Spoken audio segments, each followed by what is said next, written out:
Ok, bonsoir mesdames, messieurs. Bienvenue à cette nouvelle rencontre. C'est le docteur Lazine Charé. Donc, je m'excuse pour le petit retard. J'étais en train de régler un petit problème là. Bon, je suis très ravi, n'est-ce pas, de vous retrouver. Et nous allons parler en quelque sorte, n'est-ce pas, des conséquences des plans d'ajustement structurel sur les économies africaines et bien entendu sur la vie politique, n'est-ce pas, des pays africains, les pays qui dépendent de la Banque mondiale, du Fonds monétaire international dans le cadre de leur plan de développement. Donc, c'est un élément important parce que nous tendons souvent à oublier cela et les politiques ne parlent pas toujours de cela parce que à un moment donné, nous avons l'impression qu'il y a une espèce de connivence entre la Banque mondiale, le Fonds monétaire international et les dirigeants africains. Malheureusement, toutes ces négociations-là se font en cachette et les populations africaines ne sont pas au courant de ces démarches-là qui se font à Washington et par conséquent, nous vivons une crise structurelle parce que c'est des choses qu'on ne vous dit pas tous les jours, mais lorsqu'on regarde les conséquences néfastes de ces plans d'ajustement structurel sur les pays africains, on a bien envie de pleurer. Donc je reviens aujourd'hui pour essayer de vous évoquer cela, pour vous expliquer l'impact que cela, n'est-ce pas, peut avoir dans des politiques de développement en Afrique. Vous avez eu cette semaine, n'est-ce pas, le revirement spectaculaire de M. Alassane Ouattara en Côte d'Ivoire, alors qu'il avait promis, n'est-ce pas, de ne plus se représenter pour un troisième mandat. Je ne dis pas cela pour empiéter dans la souveraineté, n'est-ce pas, des Ivoiriens. Je suis Camerounais et il serait par conséquent très malhonnête de ma part d'ignorer les graves problèmes de gouvernance en Afrique, les graves problèmes de dictature en Afrique pour me concentrer éventuellement sur la crise politique, n'est-ce pas, en Côte d'Ivoire. Mais ce que je veux dire ici, c'est que lorsqu'on parle des plans d'ajustement structurel en ce qui concerne les pays francophones, il s'agit de tous les pays francophones, que ce soit la Côte d'Ivoire, que ce soit le Cameroun, le Congo, le Tchad, et même la Guinée équatoriale, tous ces pays-là, le Sénégal, sont impactés par des décisions qui se prennent, n'est-ce pas, au sommet entre la Banque mondiale, le Fonds monétaire international et les dirigeants africains. Maintenant, qu'est-ce que cela veut dire pour les jeunes Africains qui se battent, n'est-ce pas, en tant qu'activistes, qui se battent au sein de l'opposition, dans le cadre, n'est-ce pas, de la vraie lutte pour le changement? Si vous êtes vraiment conscient des enjeux, n'est-ce pas, que nous pouvons déceler, n'est-ce pas, dans toutes ces négociations entre nos chefs d'État et ces banques, n'est-ce pas, internationales, c'est très important d'en parler parce que lorsque vous faites, n'est-ce pas, la politique, il faut toujours essayer de voir d'où vient de l'argent qu'on utilise pour payer les fonctionnaires, pour payer la dette, ainsi de suite, ainsi de suite. Donc, alors, la première conséquence des plans d'ajustement structurel en Afrique, c'est que cela force les États africains à privatiser, n'est-ce pas, les sociétés d'État. Et lorsqu'on privatise les sociétés d'État, on distingue trois catégories de privatisation. La première privatisation, c'est la privatisation qui concerne les sociétés qui produisent beaucoup de biens. Et ce sont les multinationales internationales qui achètent, n'est-ce pas, ces sociétés-là.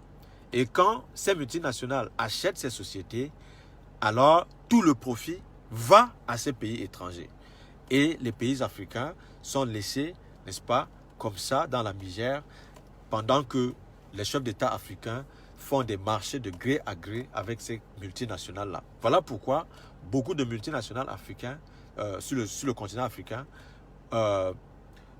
tirent beaucoup de bénéfices et payent maintenant les impôts à l'État et à la fin, l'État n'a pas suffisamment de moyens pour payer la dette. C'était la première catégorie des sociétés privatisées. Des sociétés rentables donc sont, n'est-ce pas, vendues aux grandes multinationales qui tirent beaucoup de profits sans toutefois donner, n'est-ce pas, les bénéfices de ces profits-là à nos États africains.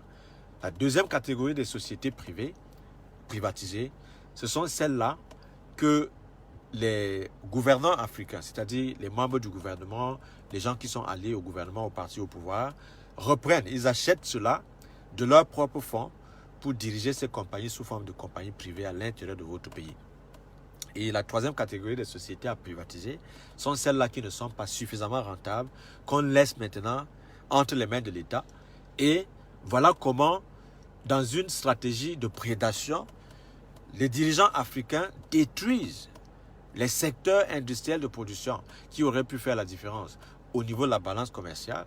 Et l'Afrique se retrouve ainsi privée, n'est-ce pas, des devises pour se rabâcher, pour se rabattre sur les banques internationales comme le Fonds monétaire international et la Banque mondiale. Voilà. Donc, entre 80 et 2020 maintenant, nous avons eu ces sérieux problèmes-là. Les Africains se sont laissés dans cette prédation concertée et nos dirigeants africains sont là à faire des arrangements avec ces banques internationales-là juste pour confisquer le pouvoir. Et les marches pacifiques et les jeunes Africains qui se battent sous le soleil dans l'espoir qu'ils peuvent apporter le changement, ça ne porte absolument pas. Pourquoi? Parce que nos dirigeants africains iront à la Banque mondiale pour prendre des prêts, n'est-ce pas? Non pas pour développer l'économie de nos pays, mais tout simplement pour confisquer le pouvoir. Voilà pourquoi les armées africaines travaillent pour maintenir au pouvoir les dictatures africaines qui se sont arrangées avec la Banque mondiale et le Fonds monétaire international pour contrôler tous les secteurs de production de biens. Alors, à chaque manifestation pacifique, l'armée est prête à descendre dans la rue pour écraser dans le sang, n'est-ce pas, ces jeunes Africains qui se battent pour la souveraineté, n'est-ce pas, de leur pays. Nous disons cela parce que c'est clair que les armées africaines ne sont pas les armées républicaines. Les armées africaines sont, n'est-ce pas, destinées à contrôler les masses. Les armées africaines sont là pour maintenir les dictatures. Ces dictatures-là qui ont créé des relations de gré à gré avec les banques internationales. C'est ça la vérité. Parce qu'il faut le dire, il faut expliquer à chaque Africain qui se retrouve aujourd'hui sous le soleil que nos dirigeants africains sont dans une logique de dépendance avec les banques internationales, non pas pour défendre les intérêts des pays africains qu'ils dirigent, mais tout simplement pour préserver les intérêts de ces banques et de ces multinationales. Ça, c'est une vérité. Pourquoi est-ce que je dis cela? Je dis cela parce que lorsque vous regardez les économies africaines, je vais prendre le cas du Cameroun pour être très précis. On vous a parlé du plan d'ajustement structurel entre 1985 et 2006. Et on nous a parlé du point d'achèvement en 2006. La France est venue avec les contrats de désendettement et de développement. Et on nous avait promis beaucoup d'argent, n'est-ce pas, pour lutter contre la pauvreté. Mais aujourd'hui, en 2020, nous sommes passés par un deuxième plan d'ajustement structurel. Et nous sommes aujourd'hui à presque 10 000 milliards de dettes. Alors, la question donc est celle de savoir à quoi ont servi les deux plans d'ajustement structurel au Cameroun. Si nous ne pouvons pas, n'est-ce pas, contrôler le niveau de la dette, si nous ne pouvons pas pointer des investissements au niveau des infrastructures, si nous ne pouvons pas pointer des secteurs qui ont été créés pour développer les emplois, pointer des sociétés qui aujourd'hui emploient des Camerounais, voilà autant de problèmes, des questions qui n'ont pas de réponse. Et malheureusement, sur le terrain politique, on n'en parle pas assez. On donne l'impression qu'on est en train de combattre le régime, alors que parfois, c'est juste du cinéma pour donner l'impression de jouer l'opposition. Alors, nous voulons que la classe intellectuelle africaine, associée à notre société civile, ainsi qu'aux partis d'opposition dignes de ce nom, se penche de manière sincère sur les conséquences catastrophiques des plans d'ajustement structurel, des plans d'endettement qui n'ont pratiquement aucun sens et qui pillent les États africains, en sorte que les prochaines générations ne tombent pas dans un système de prédation où nous serons forcés de donner des concessions sur nos terres en Afrique parce qu'il faudrait rembourser de l'argent que nos dirigeants, n'est-ce pas, ont emprunté sans aucune possibilité de remboursement. C'est ça la vérité. Parce qu'aujourd'hui, lorsqu'on regarde le Cameroun de l'intérieur, quand on regarde la communauté Boulou, par exemple, se plaindre de ces terres qui sont vendues aux Chinois, c'est parce qu'à un moment donné, l'État est coincé. À la Banque mondiale, au Fonds monétaire international, l'État n'a plus de crédibilité pour continuer à prendre des crédits. Voilà pourquoi on se retourne vers les Chinois en leur faisant la promesse de vendre des terres au Cameroun. Tout cela parce qu'on veut avoir de l'argent suffisamment pour payer les fonctionnaires. Pourtant, un État responsable devrait se battre plutôt pour créer les secteurs de production de biens. En sorte que, en tenant compte de la balance commerciale, parce qu'on produit sur place, on peut être rassuré que quel que soit le degré d'endettement que nous avons dans notre pays, il y a quand même un secteur de production, que ce soit un secteur industriel ou bien que ce soit le secteur agro-industriel, capable de nous donner suffisamment de devises pour payer la dette. La dette aujourd'hui est en train de croître de manière exponentielle. Et ce sont les futures générations au Cameroun qui seront invitées à payer pour des dettes qui n'ont pas profité à leur génération. Les dépenses de priorité comme l'éducation, la santé, n'est-ce pas, et d'autres secteurs sociaux sont négligées parce que ce sont les recommandations de la Banque mondiale et du Fonds monétaire international qui demandent, qui exigent, n'est-ce pas, de ne pas tenir compte de tout cela. Voilà pourquoi l'éducation aujourd'hui ne vaut plus la peine au Cameroun. Voilà pourquoi le secteur comme la santé, ça n'interpelle plus personne. Déjà qu'on a coupé les salaires des médecins au Cameroun, coupé le salaire des enseignants au Cameroun, la qualité d'enseignement et la qualité de soins, n'est-ce pas, est dérisoire au Cameroun, tout simplement parce que nous vivons sous un plan d'ajustement structurel et respectons les cahiers des charges de ces institutions internationales. Voilà la vérité. C'est-à-dire que nos régimes africains sont sous perfusion de la Banque mondiale et du Fonds monétaire international. Et qui dit banque, dit des exigences. Si on prend un exemple banal, supposez que vous êtes un père de famille avec, n'est-ce pas, vos 2 femmes et peut-être 10 enfants. Alors, quelqu'un vient, il vous dit, voilà, je vous aime beaucoup, vous avez certainement des problèmes de finances, je vais vous prêter de l'argent à condition, n'est-ce pas, que vous respectiez les cahiers des charges par rapport au prêt que vous allez engager. Nous allons vous prêter donc de l'argent et vous allez vous engager à réduire les salaires, n'est-ce pas, de vos enfants, à vendre les sociétés que vous avez, n'est-ce pas, aux gens qui peuvent bien entretenir cela parce que vous n'avez pas les moyens de gérer vos propres sociétés, à vendre vos champs parce que vos champs ne sont pas bien entretenus, vous n'avez pas suffisamment d'argent pour faire cela. Donc nous allons prendre vos champs, nous allons prendre vos boutiques, nous allons prendre vos entreprises et en contrepartie, nous allons vous donner de l'argent liquide pour payer les fonctionnaires, pour entretenir votre maison, pour acheter vos vestes, pour acheter de belles voitures, pour entretenir la maison. Donc, tout l'argent que vous allez prendre à la banque sera reversé dans l'entretien de la maison, dans l'entretien de vos femmes, dans l'entretien de vos enfants, n'est-ce pas? Et entre-temps, on vous abandonne des boutiques qui ne produisent pas suffisamment d'argent. Les enfants maintenant, qui sont les vôtres, se concentrent à voler l'essentiel de ce qui est resté. C'est ce que les gens appellent au Cameroun le détournement des fonds publics et la corruption. C'est-à-dire que, au niveau des services, vos enfants raquettent les gens pour vendre même dans votre propre boutique. Et c'est comme ça que les clients fuient vos boutiques. Après un certain temps, ces boutiques ferment.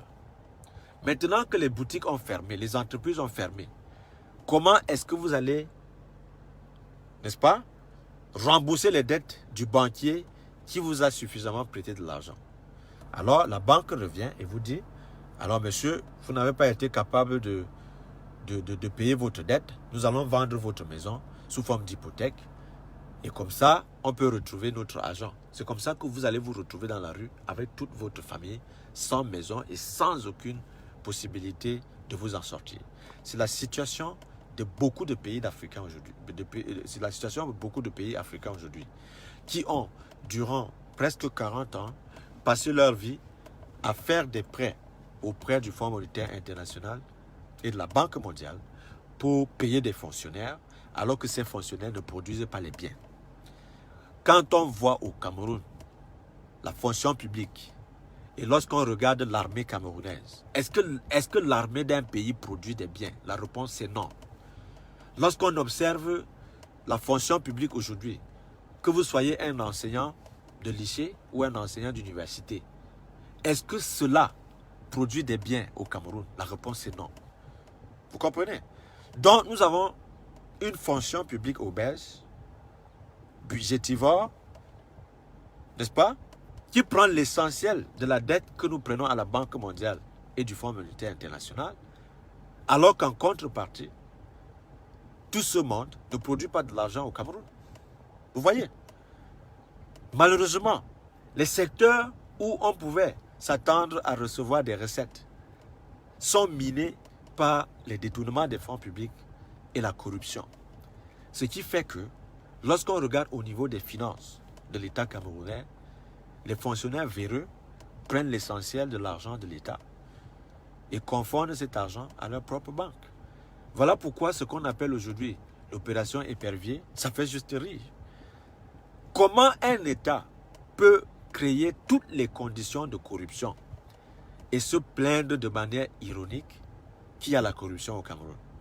Parce qu'aujourd'hui, moi je pense que la corruption au Cameroun est la conséquence directe des plans d'ajustement structurel qui ont changé, n'est-ce pas, nos habitudes de consommation. Les Camerounais aujourd'hui s'habillent à Paris. Les Camerounais aujourd'hui consomment, n'est-ce pas, des films qui viennent des États-Unis et de l'Europe. Les Camerounais aujourd'hui, quand ils veulent prendre les entraîneurs, ils vont en Europe prendre les entraîneurs, recruter les entraîneurs, alors que nous avons les vedettes sur notre territoire qui auraient pu faire la tâche, n'est-ce pas? On les ignore parce qu'on veut faire les rétrocommissions. Et on va donc en Europe prendre le sorcier blanc pour diriger même notre sport. N'est-ce pas? Les ingénieurs, nous les importons. Ce que les gens ont appelé les plans structurels, les programmes de développement, qui fait ça? Ce sont les Occidentaux. C'est-à-dire que nous allons en Europe prêter de l'argent et ils viennent nous imposer un plan de développement structurel. Et c'est encore eux qui doivent nous imposer des ingénieurs. C'est encore eux qui doivent nous imposer des sociétés qui doivent gagner des marchés dans notre pays. Et par la suite, nous nous plaignons du chômage. Mais c'est tout à fait normal. Si vous allez prêter de l'argent avec des conditionnalités, de ne recruter que les Occidentaux, n'est-ce pas, pour restructurer notre économie, pour investir dans nos infrastructures urbaines, n'est-ce pas? Alors, vous mettez les Camerounais à l'écart. Ils ne peuvent pas avoir du travail parce que vous avez déjà donné ce travail aux Occidentaux. C'est-à-dire que nos chefs d'État créent des conditions de sous-emploi, n'est-ce pas?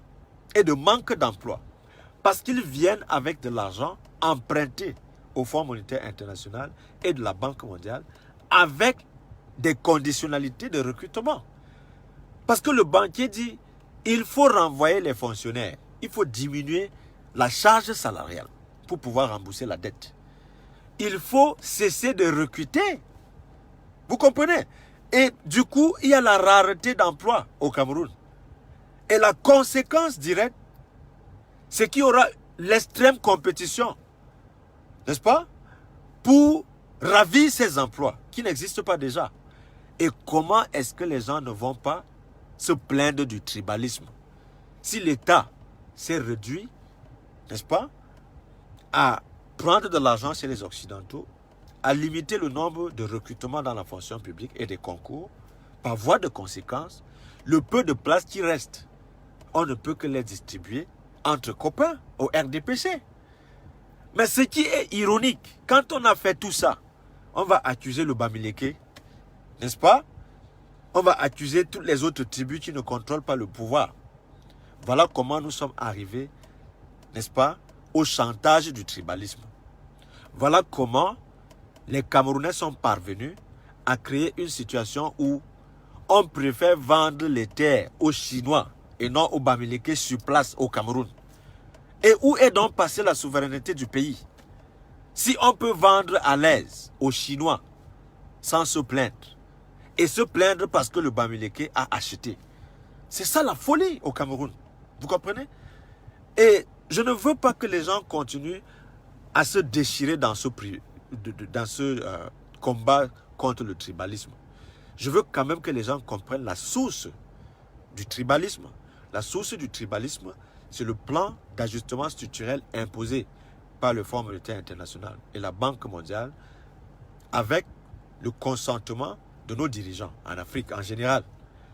Maintenant, quand on a créé des conditions de sous-emploi et de manque d'emploi, on se lance dans une compétition farouche pour contrôler le peu d'emplois que le gouvernement peut donner aux jeunes Camerounais. Et lorsque nous avons un régime dictatorial qui pratique la corruption, c'est tout à fait normal qu'on vende les places, c'est tout à fait normal qu'on fasse, n'est-ce pas, le clientélisme à l'intérieur du RDPC, c'est tout à fait normal que les barons du régime recommandent leurs protégés pour contrôler tout le reste d'emplois que le gouvernement peut disposer. Voilà, franchement, la vérité. Et nous disons que si les gens sont sérieux sur le terrain politique, voilà des sujets qu'il faut expliquer aux Camerounais. La dette. Il faut regarder où va l'argent du Cameroun. Et vous allez comprendre qu'il y a des gens qui ne sont pas sérieux sur la scène politique au Cameroun.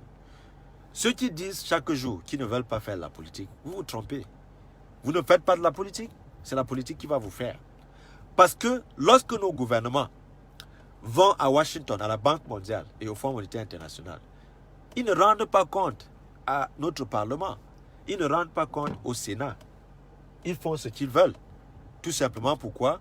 Parce que c'est un arrangement au sommet pour prendre de la dette au nom du peuple camerounais et de distribuer cet argent entre les responsables du gouvernement. Et à la fin, quand il tombe, c'est votre pays qui est invité à payer la dette qui ne vous a absolument servi à rien. Les infrastructures, quand on parle, n'est-ce pas, de la construction de l'autoroute entre Yaoundé et Douala, vous imaginez les milliards qui ont été déjà consommés et l'autoroute, ce n'est pas ce que vous voyez. Quand on parle d'autoroute, il s'agit des routes à 4 voies. C'est-à-dire que vous avez là la possibilité de conduire 4 voies sur une même ligne. C'est-à-dire 8 voies sur les deux côtés. Est-ce que c'est ce que vous êtes en train de voir entre Yaoundé et Douala? La réponse c'est non. Si vous allez à Lagos à côté, vous allez voir ce qu'on appelle les autoroutes. À Abuja, au Nigeria, vous allez voir ce qu'on appelle l'autoroute. Mais malheureusement, chez nous, de tels investissements ne sont pas consentis pour faire un bon travail. De tels investissements sont faits pour créer des possibilités de rétrocommission entre les responsables de la fonction publique et les multinationales qui construisent ces routes-là. Alors que dans le même temps, si le Cameroun était un pays souverain, lorsqu'on engage les travaux d'autoroute, on devrait recruter les Camerounais pour travailler sur l'autoroute. Cela diminue le chômage. On ne fait pas ça. Quand on veut faire des routes, on peut inviter Razel, qui est une société française, pour gagner ses marchés. Et il y a la surfacturation et les rétrocommissions entre les membres du gouvernement et les responsables, n'est-ce pas, de Razel. Ce qui ne profite pas au Cameroun parce que nous payons pour des investitures, nous payons pour les infrastructures excessivement chères et les membres du gouvernement profitent de ces occasions-là pour avoir les rétrocommissions. Les rétrocommissions, c'est quoi? Ce sont les marchés de gré à gré. C'est-à-dire que je vais voir Razel, je dis à Razel, voilà, pour 1 kilomètre de route que tu aurais pu faire à 2 milliards, tu dois me facturer ça à 4 milliards. Comme ça, nous allons payer 2 milliards comme convenu et nous allons nous partager les 2 restes de milliards. Et le kilomètre de route revient à l'État à 4 milliards. Voilà les marchés, n'est-ce pas, que nos ministres négocient. Ce qu'on appelle les marchés de gré à gré. Et quand un ministre finit, n'est-ce pas, son mandat, il a dans les comptes offshore en Europe plus de 20 milliards alors qu'il n'a aucune entreprise sur le terrain. Comment est-ce que vous pouvez justifier donc que nos ministres soient des milliardaires alors qu'ils n'ont pas de boutique au Cameroun? Ça veut tout simplement dire qu'ils travaillent avec les multinationales pour recevoir les rétrocommissions. Et ce sont ces rétrocommissions qui fournissent leur compte en banque. Et ça devient des milliards qui sont à leur disposition, n'est-ce pas, sans que les Camerounais ne soient au courant, puisqu'ils ne rendent ni compte au Parlement, ni compte au peuple camerounais. Et après, les gens se plaignent du chômage, les gens se plaignent de la pauvreté, les gens se plaignent de la corruption. Pourtant, c'est un marché de dupes, n'est-ce pas? tout est fait pour voler l'État. Tout est fait pour détourner les fonds publics. Tout est fait pour martyriser les Camerounais. Et alors, lorsqu'on vous a expliqué tout cela, est-ce que ce sont des comportements souverains? Est-ce que ce sont des patriotes qui doivent se comporter ainsi? Mais quand la diaspora, qui est mieux placée pour comprendre tout ce que je suis en train de vous expliquer, vous dit la vérité, les membres du gouvernement nous brandissent comme les ennemis de l'État camerounais, ceux-là qui veulent déstabiliser notre pays. Alors que tout ce que nous faisons, c'est de vous ouvrir les yeux sur des arrangements au sommet de l'État qui ne profitent pas au peuple camerounais. Je vais vous prendre un exemple qui va vous surprendre. Vous avez une équipe nationale du Cameroun qui va au mondial en 90. Quand ils rentrent, le gouvernement décide de donner à chaque joueur, n'est-ce pas, une maison. Alors, ils étaient 23 athlètes à l'époque. Le ministre Fofé de l'époque a pris dans sa délégation 43 personnes pour ajouter dans la liste qui devait recevoir les maisons du chef de l'État. Ça fait maintenant, au lieu de 23 personnes, 66 personnes qui doivent recevoir des maisons. Et les 43 personnes qui doivent recevoir ces maisons-là n'ont pratiquement rien fait et ne méritent pas d'avoir ces maisons-là. 30 ans plus tard, on n'a pas de maison pour un seul joueur. Il y a au moins eu 3 joueurs décédés, Stephen Tato, Louis-Paul Fédé et Maxime Benjamin. Les 3 là sont déjà morts. Alors, qui va recevoir leur maison dans leur famille? Vous comprenez? C'est-à-dire que le président de la République vous fait cadeau d'une maison. Depuis 30 ans, lui-même, le président n'a jamais cherché à savoir si on vous a remis une maison ou pas. C'est quand on voit le capitaine de cette équipe mourir qu'on est scandalisé et qu'on relance le même dossier pour ne pas révolter le peuple camerounais. Alors qu'en 1994, la même équipe est allée aux États-Unis pour la Coupe du Monde, les Camerounais avaient cotisé de l'argent, ce qu'ils ont appelé le coup de cœur. Et M. Konchou Komini, qui était le ministre de la Communication de l'époque, avait carrément dit que l'argent se retrouvait entre Paris et New York. Jusqu'aujourd'hui, personne ne sait où se trouve cet argent. Et c'est le gouvernement du RDPC là que vous voulez que les Camerounais applaudissent chaque jour. Vous comprenez? Voilà pourquoi, lorsque nous prenons la parole, ce n'est pas pour raconter notre vie privée. Ce n'est non plus pour insulter les responsables politiques dans notre pays. Ce n'est pas pour s'attaquer à nos compatriotes qui sont aussi victimes d'un tel régime. C'est pour dire des choses de manière sincère, en sorte que les uns et les autres comprennent que notre pays est mal géré. Le pays, tel que le Cameroun, n'était pas supposé être un pays pauvre.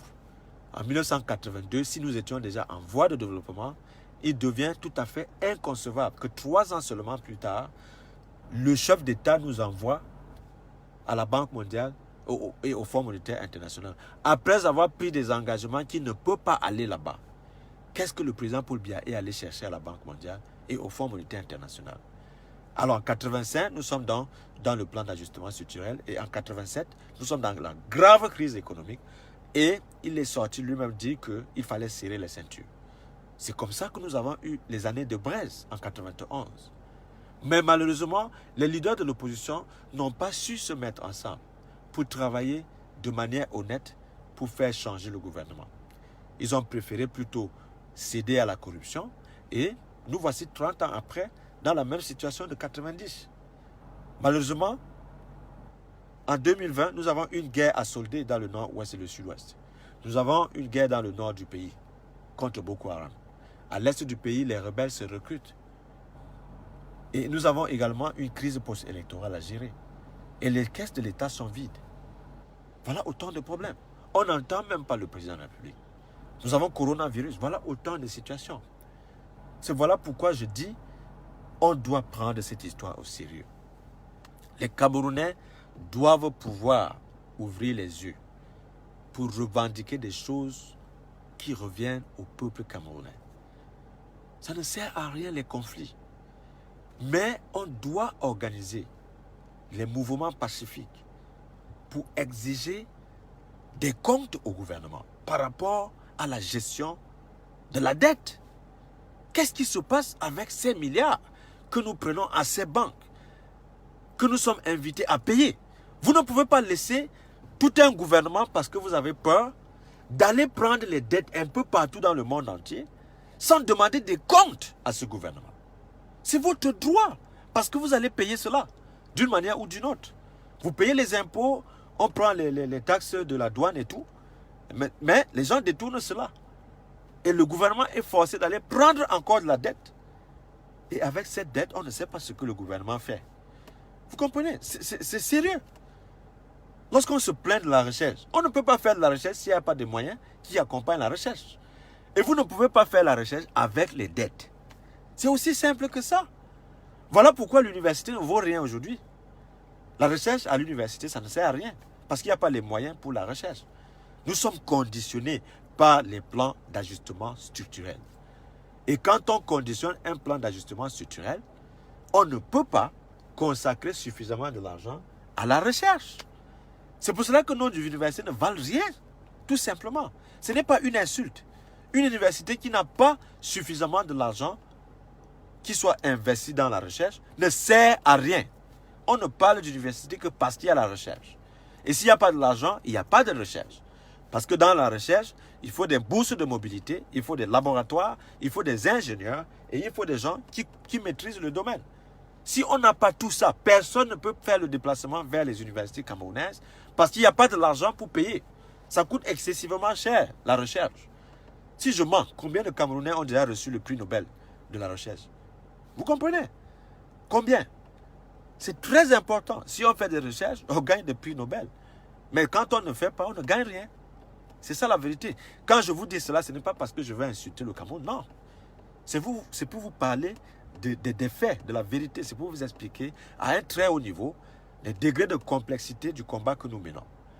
Nous sommes là pour éveiller les consciences. Nous sommes là pour parler des graves problèmes de gestion, n'est-ce pas, qui mettent le Cameroun, n'est-ce pas, dans une dynamique de sous-développement. C'est ça la vérité. Vous comprenez? Hein? Le ministère de la Culture fait quoi? Rien. Est-ce que nous avons les salles de cinéma au Cameroun? Pas du tout. Alors que l'industrie du cinéma ici aux États-Unis donne des milliards. Je dis des milliards aux États-Unis. Vous pouvez compter combien de films américains vous regardez au Cameroun? Vous payez. C'est beaucoup d'argent que vous envoyez à l'extérieur.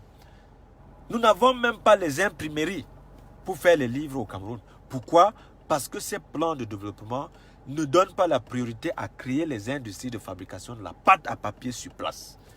Nous avons CEPER, mais ça ne travaille pas. Vous comprenez? Le secteur industriel est inexistant au Cameroun.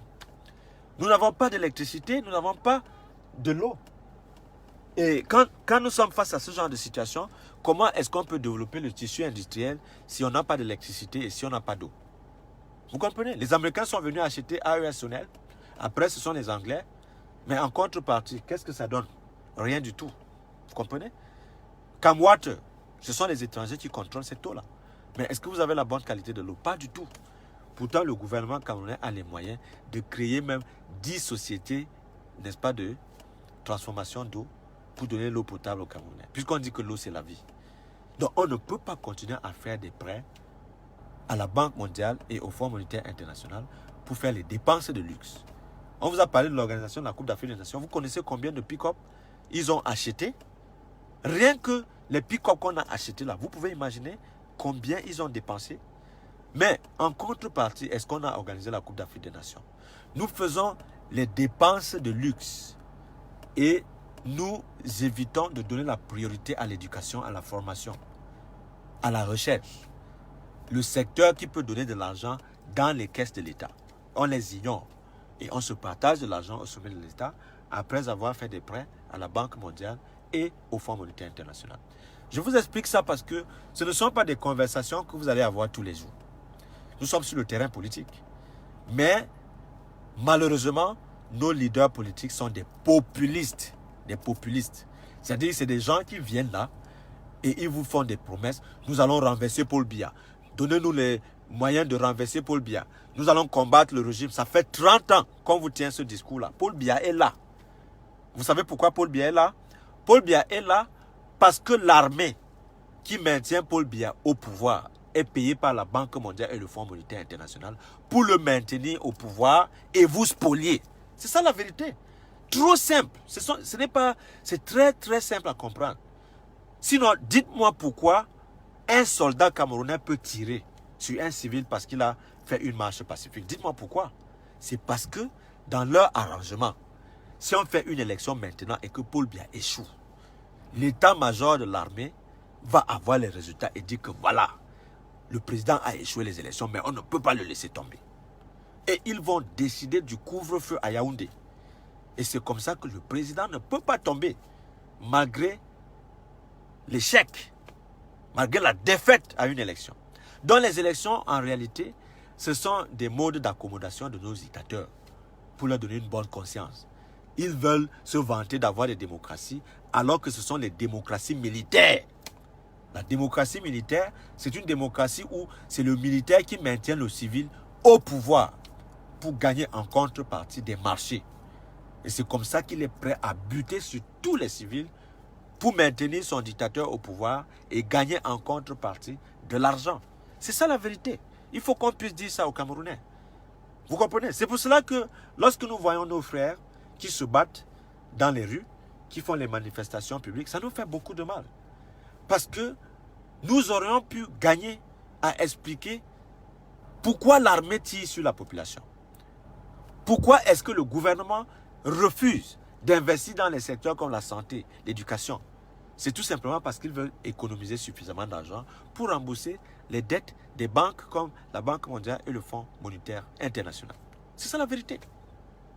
Quand vous avez compris cela, quand vous savez en toute conscience, en tant que leader politique, que le Fonds monétaire international, la Banque mondiale, quels que soient les degrés de corruption et de fraude du régime de M. Biya, ils vont signer un papier pour vous donner des chiffres et des statistiques qui donnent du satisfecit par rapport à la gestion du Cameroun. Même si c'est mal géré. La preuve, vous avez Cameco aujourd'hui qui est tombé. Mais tous les indicateurs venant de la Banque mondiale, venant du Fonds monétaire international, donnaient l'impression que la croissance devait être au moins à 4%. Vous comprenez?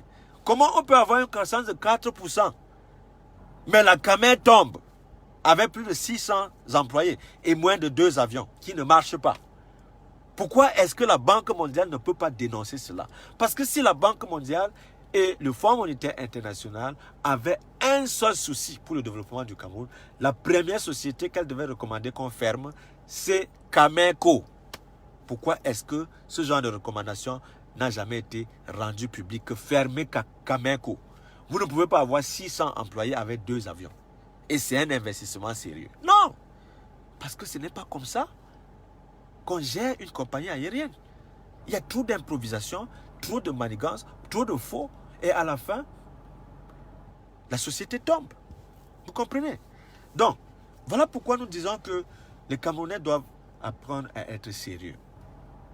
Et dans chacune de mes communications, j'essaie de vous dire les choses, pas parce que je veux vous plaire, je vous dis des choses parce qu'il y a intérêt à ce que les gens comprennent la vérité. L'autre projet, la décentralisation. Vous allez vous poser la question, pourquoi est-ce qu'entre 1996 et 2020, l'État camerounais n'a jamais cherché à appliquer la décentralisation? C'est encore les conditionnalités de la Banque mondiale et du Fonds monétaire international. Pourquoi? Parce que si on fait la décentralisation, l'État ne va plus concentrer l'essentiel de tous les pouvoirs pour emprunter de l'argent sans avoir à rendre des comptes. Dans la décentralisation, chaque région va réclamer de l'argent. Et ça va devenir très grave pour le gouvernement de confisquer tout l'argent à Yaoundé après avoir décentralisé les centres de pouvoir. Voilà pourquoi on traîne pour continuer à laisser l'argent à Yaoundé qui sera détourné par les fonctionnaires. Et voilà ce qui nous a conduit à la guerre dans le nord-ouest et le sud-ouest. Mais on ne va pas vous dire cela. On va vous dire que non, le président a confisqué le pouvoir. Comment? Comment le président a confisqué le pouvoir? En devenant le complice de la Banque mondiale et du Fonds monétaire international. En devenant, en quelque sorte, le sous-préfet de la France pour défendre les intérêts de la France. C'est comme ça. Vous savez pourquoi Alassane Ouattara sera maintenu au pouvoir? Parce qu'il a accepté de faire le tripatouillage pourquoi on passe du CFA à l'éco pour donner l'impression que non, ce n'est plus le CFA, les Africains ont leur monnaie maintenant.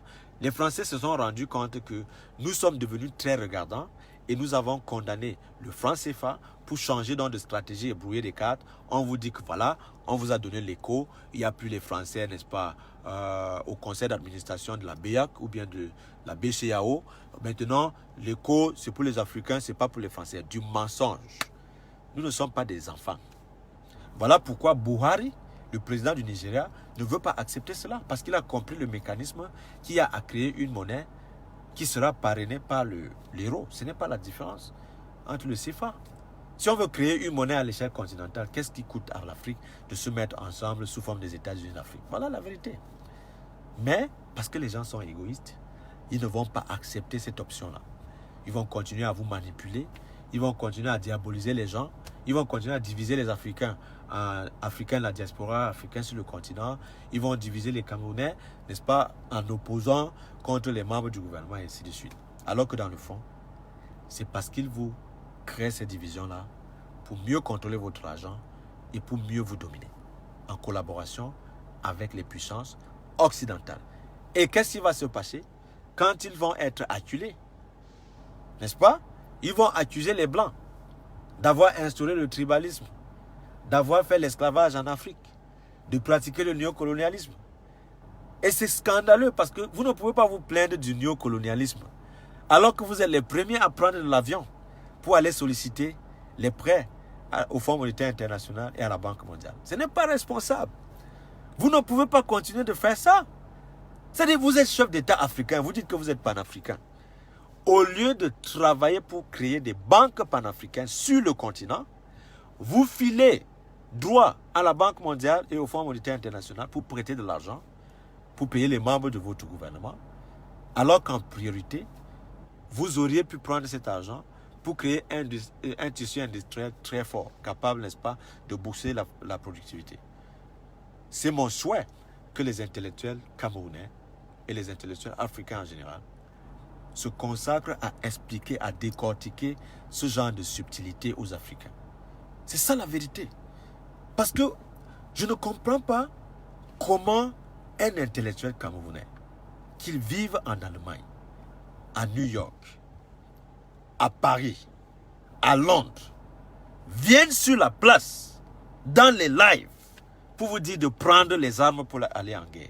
Quand ils savent qu'il y a des multinationales qui vont payer les armes pour doter M. Biya de beaucoup d'armes pour vous tuer. Je dis que c'est suicidaire, c'est irresponsable. Voilà pourquoi moi, je ne peux jamais recommander à un Camerounais de prendre les armes contre le gouvernement parce que je ne suis pas en train de supporter le gouvernement. Mais j'aime encore suffisamment le Camerounais pour l'envoyer dans la rue avec les mains nues contre l'armée qui est l'allié de l'Occident pour piller l'Afrique. C'est ça la vérité. Vous allez faire comment avec les mains nues? Vous comprenez? Si vous avez les mains nues et vous décidez d'aller en guerre contre le gouvernement, ce qui va arriver, le gouvernement va solliciter de ses alliés à la Banque mondiale et au Fonds monétaire international d'envoyer les armes pour combattre les rébellions. Ils vont vous appeler les terroristes. Le mot de passe, c'est terroriste. Alors que vous êtes des Camerounais, vous revendiquez votre souveraineté, mais on va prendre les armes pour vous taxer de terroristes dans votre propre pays. Vous avez déjà vu des terroristes qui marchent dans les rues de manière pacifique pour revendiquer certaines choses et qu'on envoie l'armée qui est supposée protéger ces Camerounais, abattre ces Camerounais les mains nues dans les rues et on vous traite de terroristes. Ce n'est pas sérieux. Voilà pourquoi je ne suis pas d'accord avec les options du gouvernement et je ne suis pas aussi d'accord avec les options de nos compatriotes qui sont dans la diaspora, qui font les lives pour dire aux Camerounais de se soulever, de prendre les armes contre le gouvernement. Vous n'aimez pas vos compatriotes camerounais. On peut faire autrement. Parce que les gens vont me dire, quand tu as déjà condamné tes frères de la diaspora qui se battent et qui veulent que le changement arrive au Cameroun, qu'est-ce que toi tu proposes? Oui, ce que je propose, c'est que si vous êtes de la diaspora et vous aimez votre pays, vous devez travailler à consolider l'opposition qui se bat déjà sur le terrain. Peu importe quel leader de parti d'opposition, c'est votre responsabilité dans la diaspora de vous mettre dans une dynamique qui donne la possibilité à l'opposition d'être financée pour aller dans des voies légales, que ce soit dans des élections, gagner des mairies, gagner des sièges de députés, gagner des sièges de sénateurs, pour donner la possibilité de créer l'équilibre de terreur entre le RDPC et les forces de l'opposition. C'est ça la vérité. Mais ne dites pas que les Camerounais prennent les armes pour se soulever à la poste centrale. C'est la folie. Parce que ça ne peut pas prospérer. Je ne suis pas en train de défendre le régime de M. Biya. Je suis contre le régime de M. Biya. Mais je dis que le raccourci populiste qui dit à un Camerounais à Yaoundé qui ne mange même pas déjà 3 plats par jour de se lever seulement et d'aller se placer à la poste centrale et que le régime de M. Biya tombe alors qu'ils savent que Macron va se lever et dire que c'est le président Biya qui est le président du Cameroun même s'il a perdu les élections et que la Banque mondiale qui a Christine Lagarde qui est française va débloquer des millions pour soutenir le président Biya pour continuer à payer l'armée, à payer les fonctionnaires. Ce sont des mécanismes internationaux. Ça, c'est clair. Pourquoi est-ce que nous ne pouvons pas expliquer cela quand nous sommes dans nos audios, quand nous sommes en vidéo live pour expliquer les choses aux Camerounais? Qu'est-ce qui nous empêche d'expliquer ça à chaque Camerounais lambda? En sorte que si moi, Lazine Charé, je décide de descendre dans la rue, je sais ce qui m'attend. Les gens ont bravé cela. Mais ils doivent comprendre la vérité. Parce que quand on a la vérité, on prend des décisions stratégiques pour éviter d'aller au suicide. Regardez ce qui se passe en République démocratique du Congo. Les Congolais sont morts, plus de 6 millions de personnes. Vous comprenez? Regardez ce qui s'est passé au Rwanda. Il y a tout un génocide. Plus d'1 million de Rwandais ont été tués à cause du mécanisme que je viens de vous expliquer là. Vous pensez qu'il n'y avait pas les Nations Unies au Rwanda? Qu'est-ce que ça a fait à ces gens-là? Est-ce qu'ils ont dit plus jamais ça? Non. Vous avez vu ce qui se passe en Libye? On est en train de bombarder les Libyens. Depuis que Kadhafi est tombé, on est en train d'assassiner les Libyens dans les rues. Mais vous pensez que l'exploitation du pétrole s'est arrêtée? Non. Ils sont en train d'exploiter le pétrole au moment où le pays est ingouvernable. Ça veut dire que même les conflits qui sont alimentés en Afrique sont des conflits qui sont alimentés depuis l'Occident. De manière à ce que vous vous entretuez pendant que ceux qui peuvent extraire vos minéraux continuent à le faire. Donc voilà la vérité. Vous comprenez? Il ne suffit pas de descendre dans la rue. Si vous voulez descendre dans la rue, c'est votre choix. Mais je vous explique le mécanisme au-delà de ce que les gens font quand vous êtes dans la rue. Vous pensez que les gens ne sont pas descendus dans la rue au Togo? Ça fait combien d'années que les gars sont dans la rue au Togo?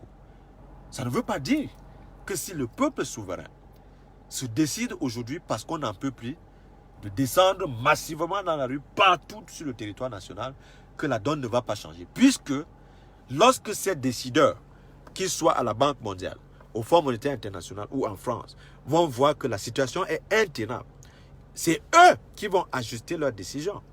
Parce qu'ils ne veulent pas tout perdre. Parce que lorsque le peuple se lance dans la révolte populaire de manière générale, cela menace leurs intérêts. Parce qu'ils savent que le régime va tomber.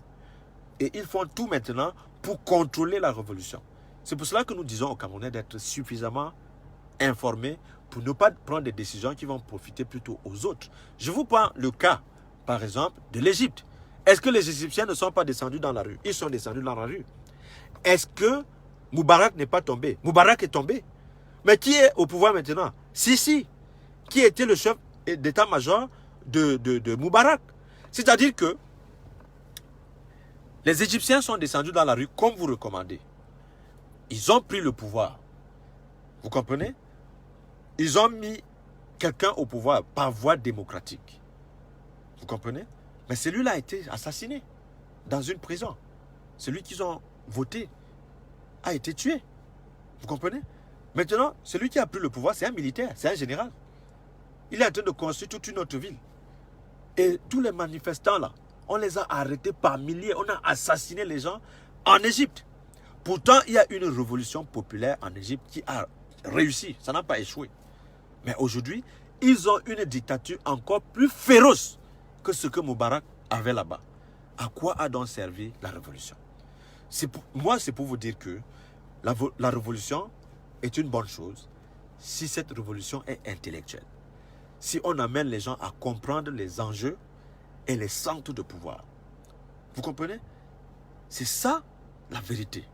Si vous pouvez commencer à travailler en sorte que les centres de pouvoir ne vous écrasent pas.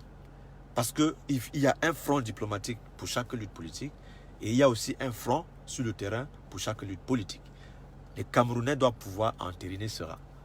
L'Afrique du Sud a parvenu à se libérer parce qu'ils avaient la diaspora qui travaillait et ils avaient des combattants sur le terrain. Et c'est la combinaison de tous ces efforts-là qui a libéré complètement l'Afrique du Sud. C'est ça la vérité.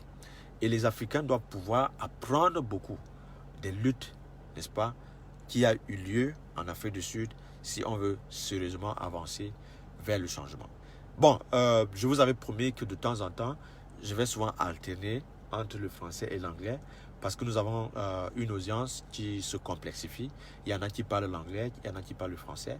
C'est donc très juste qu'on ait souvent des sorties bilingues pour analyser les situations en sorte que les gens puissent mieux nous comprendre.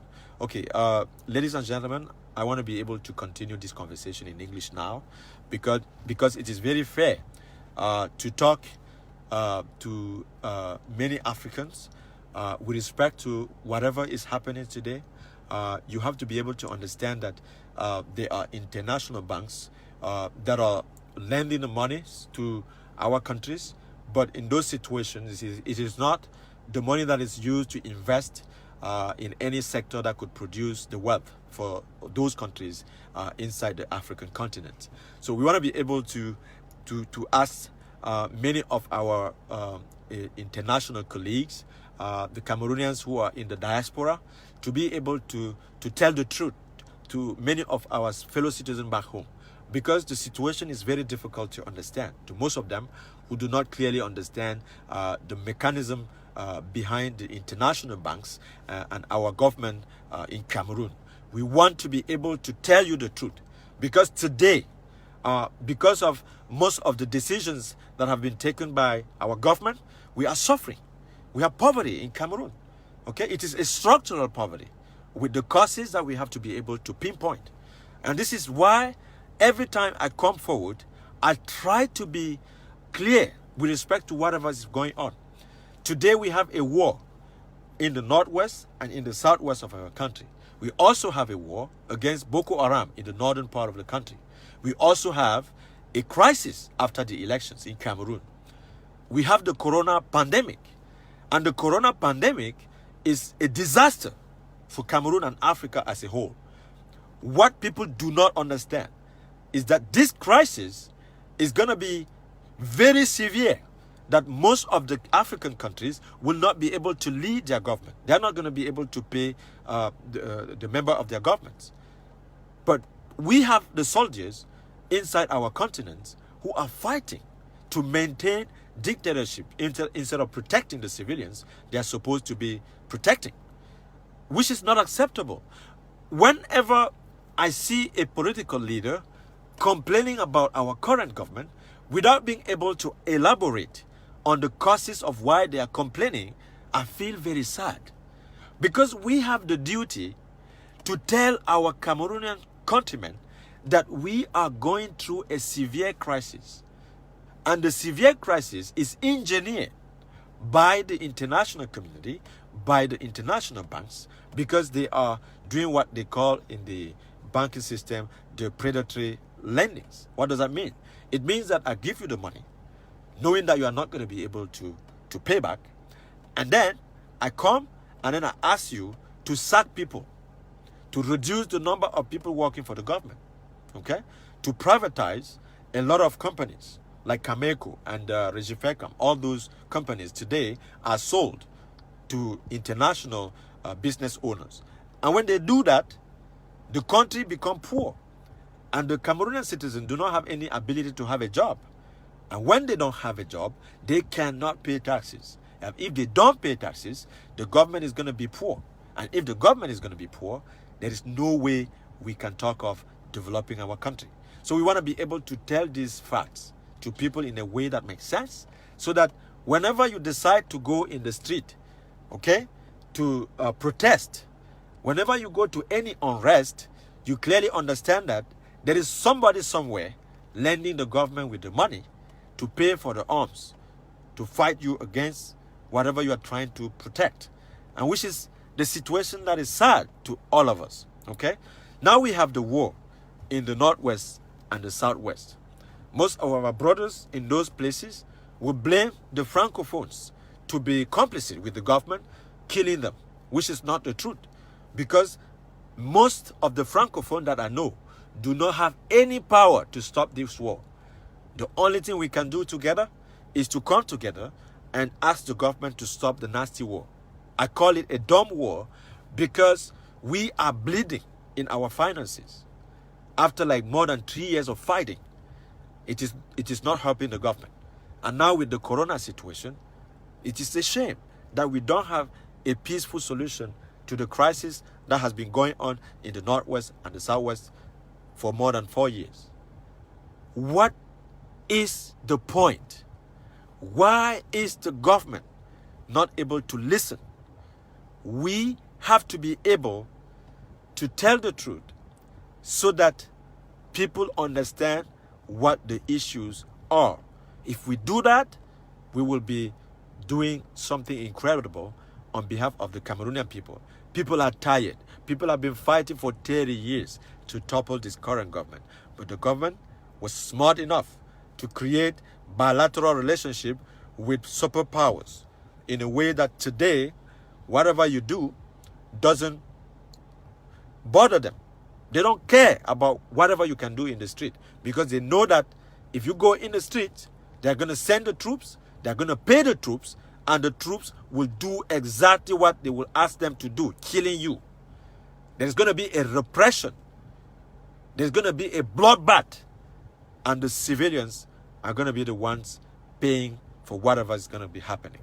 So this is why a very responsible strategy is to organize in a way that the civil societies, the opposition parties, they can have a platform and work together in order to change a lot of things in our constitution, the form of the government, so that via those changes, we can strengthen our institutions to fight against poverty, to fight against corruption.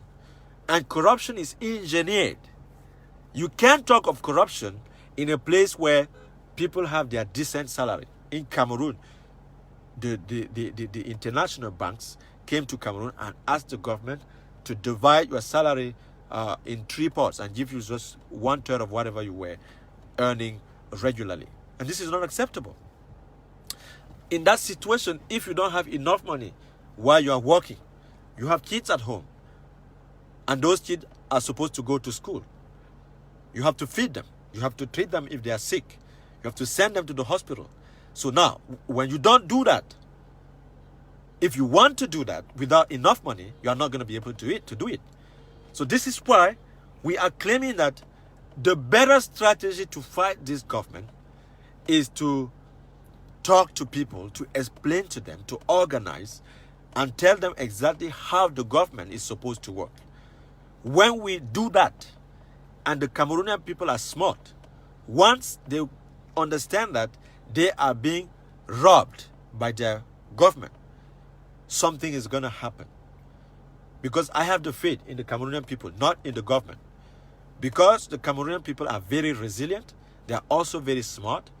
It is my conviction that if they are fed with the truth, if they are fed with what is working, at one point, this government is going to change.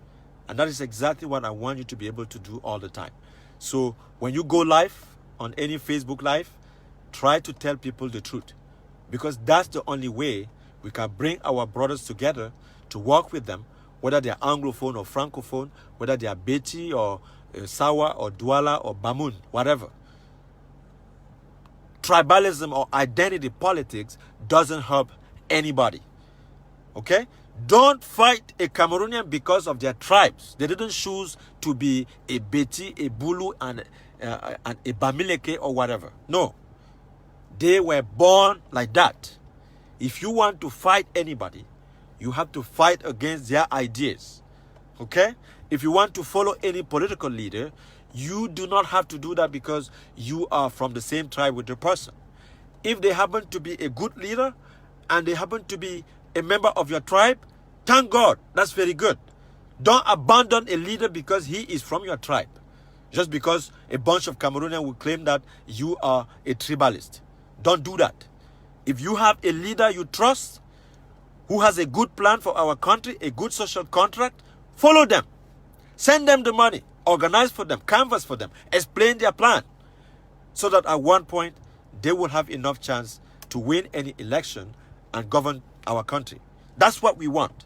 But you cannot discriminate against a leader just because he happened not to speak your native language. That's because he's not from your tribe. Okay? Tribalism is just an excuse. And it is a lame excuse. The only problem that we have in Cameroon is the problem of redistributing the wealth. Our government is wealthy, but they do not want to redistribute the wealth.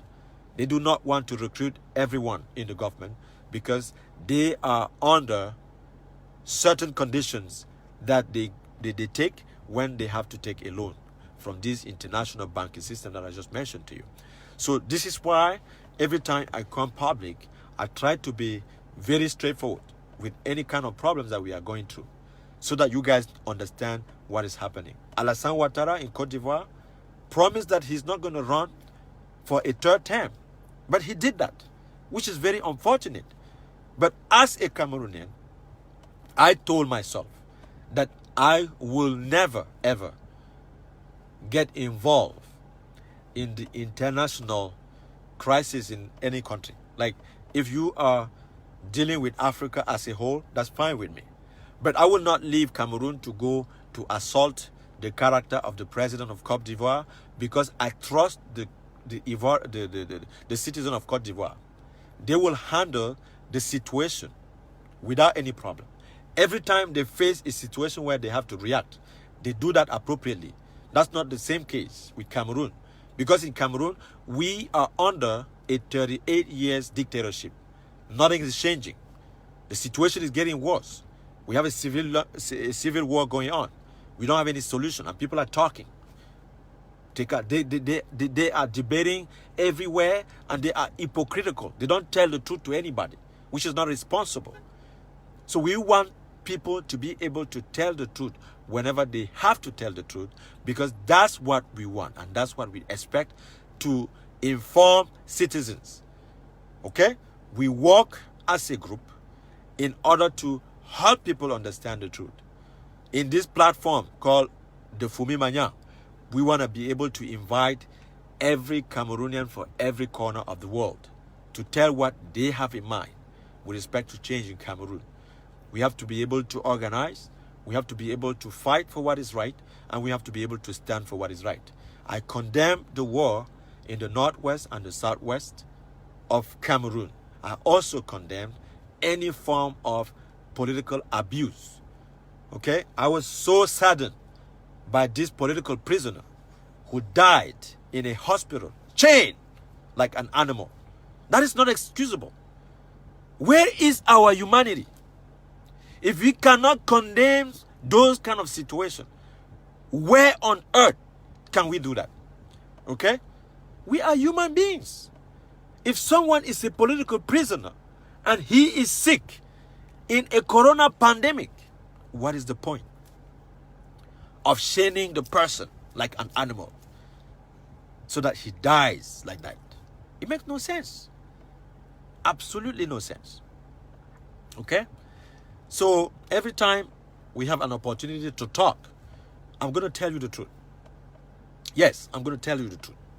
Because most of the time, we have been attacked by our fellow countrymen in Cameroon, claiming that we are talking because we live abroad in the diaspora, we are protected.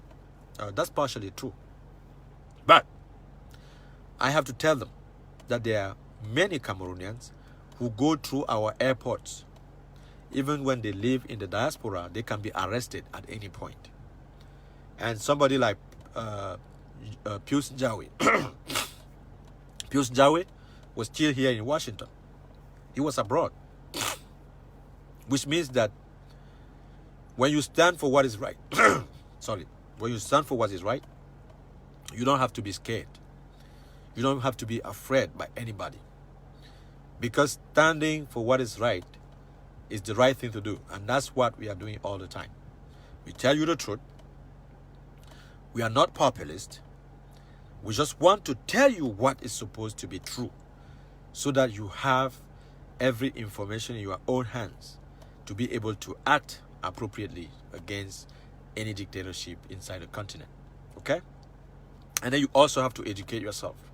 You have to educate the kids, and you have to make sure that you understand the issues before getting involved in any political fight. Okay? So this is all I wanted to talk about today.